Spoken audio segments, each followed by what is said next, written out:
Ako din nagkaroon ng kaibigan sa iyong live. Maraming salamat.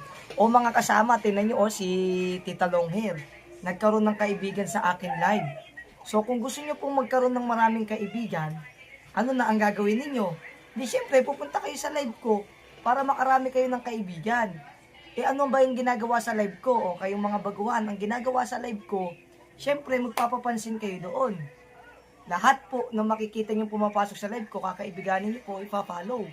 Lahat na nakikita nyo po sa may panel ko, nakaakyat, pag may nakita kayong plus sign, sa gilid po ng pangalan nila, tapikin nyo na po kaagad para po makaibigan nyo sila.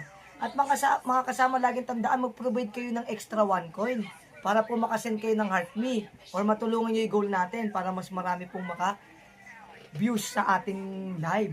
At mga kasama, ito sa content na to, gamitin ng proper engagement. Tapusin nyo po yung video. Pag natapos, pusuan, mag-comment at to-peps. Lahat na nag-comment guys, kaibigan, reply na pa-peps back or done. Mag-repost na rin kayo.